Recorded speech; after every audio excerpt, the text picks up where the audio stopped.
Georgia Tech at Virginia Tech Thursday night football, and it's my video best bet of the week. But first, Marco, what, in your opinion, should bettors be looking at? Well, since week 3, this Virginia Tech offense has been in high gear. I really think Georgia Tech's going to have a problem shutting them down on Thursday night. All right, so you have a lean towards Virginia Tech. Small lean to Virginia Tech right now, yep. Okay. I actually, and I'll just get right to it, I love Virginia Tech here.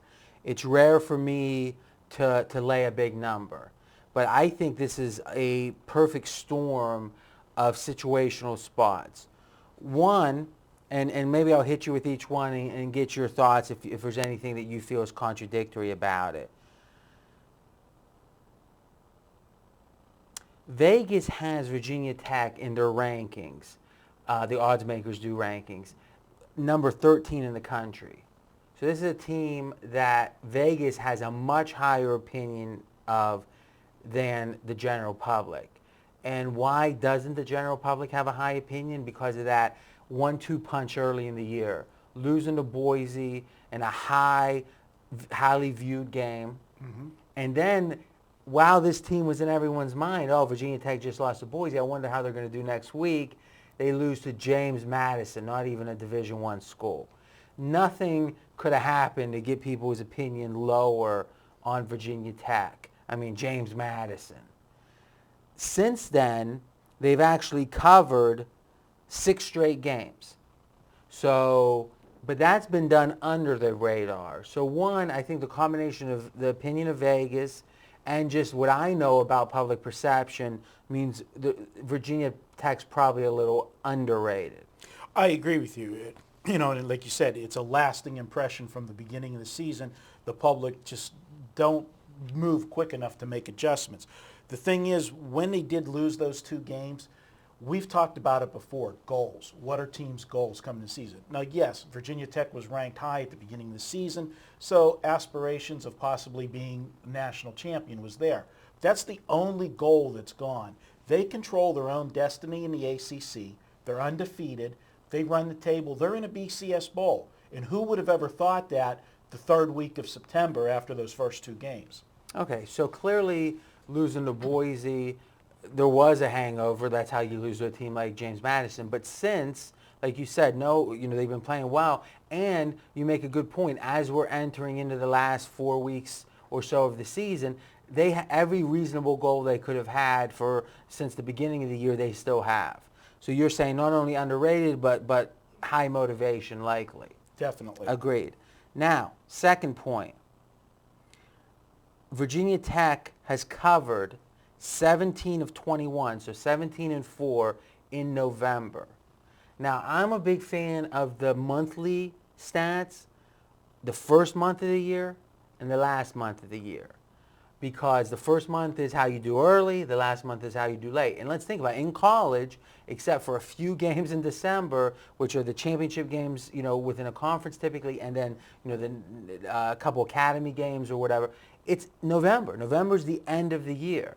So to me, you've got a longtime coach at Virginia Tech that literally, this isn't 17-14. This is 17 winners. Imagine 17 little marks, and then 4. I mean, it's a dominant. This is a team that comes on late in the season. That goes.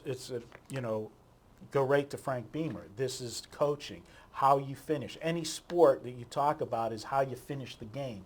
Well, how does he finish the season? He keeps the teams focused. If he has a team that's not playing well, clearly he keeps their attention to the end of the season and build the next year. And if it's a team that's in the hunt, he knows how to handle the pressure with the team. That's why you have that kind of point spread. I've got another one for you. Okay.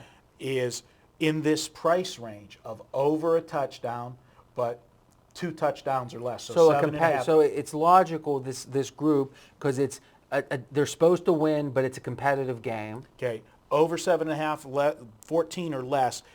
Virginia Tech under Beamer has covered 14 of the last 18 in that grouping. Well, I'm going to add that to I'll put this up on the comments section.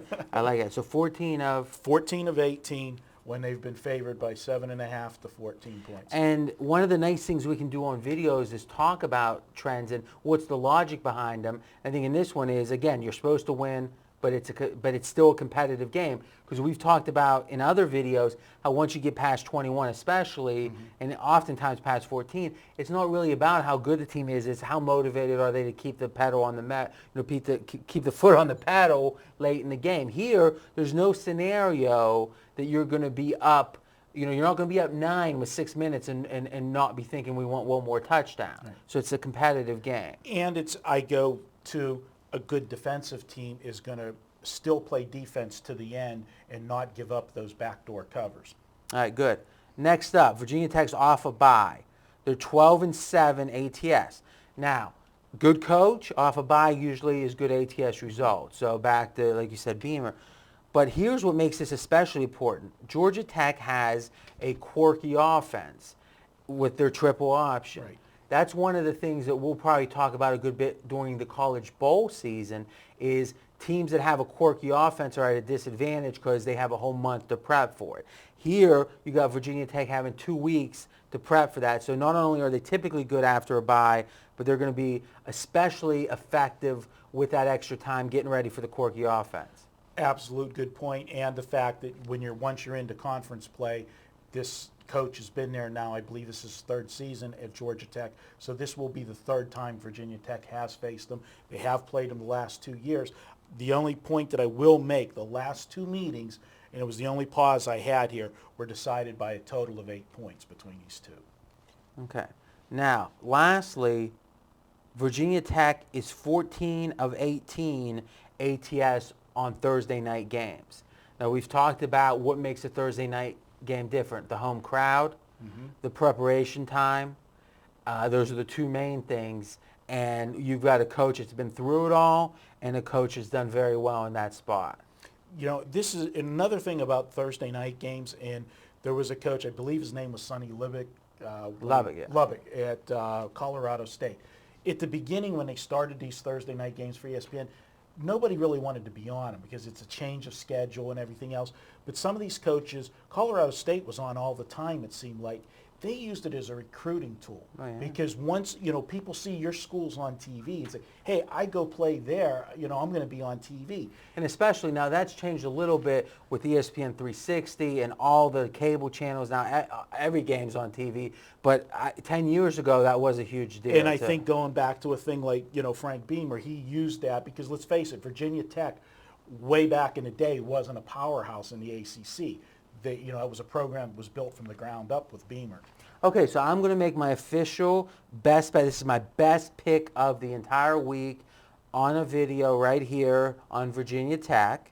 Now, we've actually have a couple of exciting things. One is the newsroom is buzzing. We just keep going. Is Virginia Tech, or we have our dollar pick. And that's every Thursday. What we do is as a thank you to the customers, is we give one best bet. And this week it looks like it's going to be Vegas Runner. He's a very well-known capper, for $1. So you get his very best bet that day for only $1. And you can do that at pregamepros.com.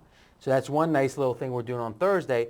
But also every week in one of our videos, we give away a $10 coupon, and usually we give it in one of our best bets. So let's just give it right now, Marco. All right, $10 coupon this week is Iowa 10. That's Iowa the state, Yeah. 1-0.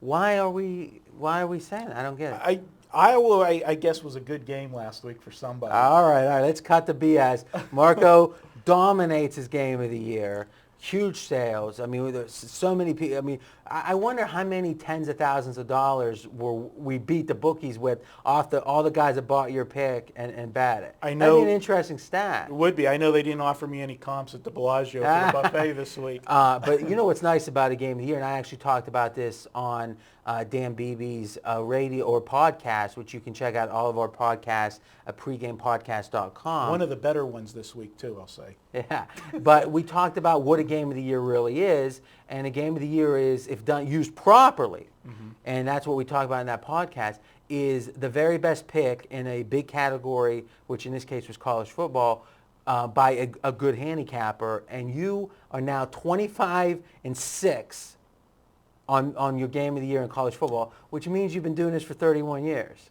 Amazing. I don't look that old, huh? Well, all the makeup and production. All right, so we got a lot of good stuff here. We got the dollar pick. We have my best bet. We have the $10 coupon.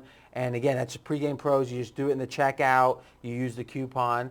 And there you go. So that's it for the Thursday action. Now it's your turn to continue the conversation in the comments section with me and Marco. And next up, we're going to be talking about the Thursday game. Now this game really shows. Oh, I'm sorry, the Friday game.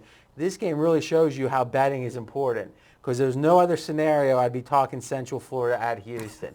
We'll be right back.